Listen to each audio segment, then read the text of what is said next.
ഗിരീഷ് വൈക്കം സംവിധാനം ചെയ്യുന്ന the dark web പൂർത്തിയായി. വ്യത്യസ്തമായ നിരവധി ലൊക്കേഷനുകളിലൂടെ ഗിരീഷ് വൈക്കം സംവിധാനം ചെയ്യുന്ന ദി ഡാർക്ക് വെബ് എന്ന ചിത്രത്തിന്റെ ചിത്രീകരണം പൂർത്തിയായിരിക്കുന്നു. കൊച്ചി, വാഗമൺ, ഒറ്റപ്പാലം, ആതിരപ്പള്ളി, തിരുവനന്തപുരം, ഹൈദരാബാദ് എന്നിവിടങ്ങളിലായിട്ടാണ് ചിത്രീകരണം പൂർത്തിയായത്. ഹൈദരാബാദിലെ രാമോജി ഫിലിം സ്റ്റുഡിയോയിൽ ചിത്രീകരിച്ച ഒരു ഗാനരംഗത്തോടെയായിരുന്നു ചിത്രീകരണം പൂർത്തിയായത്. സമീപകാലത്ത് ഇത്രയും വ്യത്യസ്തമായ ലൊക്കേഷനുകളിൽ ചിത്രീകരിച്ച ഒരു ചിത്രം ഇതായിരിക്കും. ട്രൂ പാലറ്റ് ഫിലിംസ് നിർമ്മിക്കുന്ന ചിത്രം പൂർണ്ണമായും ആക്ഷൻ ഹൊറർ പശ്ചാത്തലത്തിൽ അവതരിപ്പിക്കുന്ന ഈ ചിത്രം വിദേശങ്ങളിലെ ചില സ്ഥലങ്ങളിൽ നിലനിന്നു പോരുന്ന ബീറ്റ് കോയിങ് എന്ന സമ്പ്രദായത്തിന്റെ ചുവടുകൾക്കൊപ്പമാണ് കഥാസഞ്ചാരം.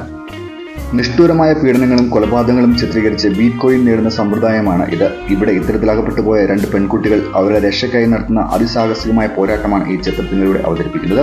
പെൺകുട്ടികളാണ് ഈ ചിത്രത്തിലെ കേന്ദ്ര കഥാപാത്രങ്ങളെ അവതരിപ്പിച്ചിരിക്കുന്നത്. മികച്ച 7 സംഘടനകളാണ് ഈ ചിത്രത്തിലുള്ളത്. ഇത് മുഴുവൻ നടത്തുന്നത് പെൺകുട്ടികളാണ്. മികച്ച ആക്ഷനും ചേസും അടിപൊളി ഗാനങ്ങളുമൊക്കെയായി മലയാളത്തിൽ ഒരു പാശ്ചാത്യ ചിത്രമെന്ന് ഈ ചിത്രത്തെക്കുറിച്ച് വിശേഷിപ്പിക്കാം. ഉയർന്ന സാങ്കേതിക മികവോടെ അവതരിപ്പിക്കുന്ന ഈ ചിത്രത്തിന് കമ്പ്യൂട്ടർ ഗ്രാഫിക്സിനും പശ്ചാത്തല സംഗീതത്തിനും ഏറെ പ്രാധാന്യമുണ്ട്. മുംബൈയിലാണ് ഈ ചിത്രത്തിന്റെ പശ്ചാത്തല സംഗീതം ഒരുക്കുന്നത്. ബോളിവുഡിലെ പ്രശസ്ത സംഗീത സംവിധായകനായ മെഹുൽ വ്യാസിയാണ് ഈ പശ്ചാത്തല സംഗീതം ഒരുക്കുന്നത്. ഇതിലെ ഒരു ഇംഗ്ലീഷ് ഗാനവും അദ്ദേഹം തന്നെയാണ് കമ്പോസ് ചെയ്തിരിക്കുന്നത്. പുതുമുഖങ്ങളെയാണ് ഈ ചിത്രത്തിൽ അവതരിപ്പിച്ചിരിക്കുന്നത്. ഗിരീഷ് വൈക്കം ഈ ചിത്രത്തെക്കുറിച്ച് പറയുന്നത് ശ്രദ്ധിക്കാം. താരപ്പൊലിമയേക്കാളും കഥയ്ക്കും അതിനനുയോജ്യമായ അവതരണവുമാണ് ചിത്രത്തിന് വേണ്ടി സ്വീകരിച്ചിരിക്കുന്നത്. അതുകൊണ്ടാണ് പുതുമുഖങ്ങളെ അണിനിരത്തുന്നത്. തെരഞ്ഞെടുക്കപ്പെട്ടവർക്ക് ആക്ഷൻ രംഗങ്ങൾ ഉൾപ്പെടെയുള്ള നല്ല പരിശീലനം നൽകിയാണ് ഇവരെ ക്യാമറയ്ക്ക് മുന്നിലെത്തിച്ചിരിക്കുന്നത്.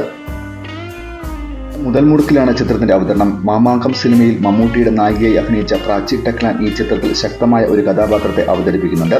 ഹിമബിന്ദു, പ്രിയങ്ക യാദവ്, നിമിഷ എലിസബത്ത് ഡീൻ, പ്രശാന്ത് രതി, ഭദ്ര, റഫീഖ് റഷീദ് എന്നിവരാണ് മറ്റ് പ്രധാന താരങ്ങൾ. ചിത്രത്തിന്റെ ഛായാഗ്രഹണം നിർവഹിച്ചിരിക്കുന്നത് മണി പെരുമാളാണ്. എഡിറ്റിംഗ് അലക്സ് വർഗീസും, കലാസംവിധാനം അരുൺ കൊടുങ്ങല്ലൂരും, മേക്കപ്പ് പട്ടണം റഷീദും നിർവഹിച്ചിരിക്കുന്നു. ഈ ചിത്രത്തിന്റെ പോസ്റ്റ് പ്രൊഡക്ഷൻ ജോലികൾ പൂർത്തിയായി വരുന്നു.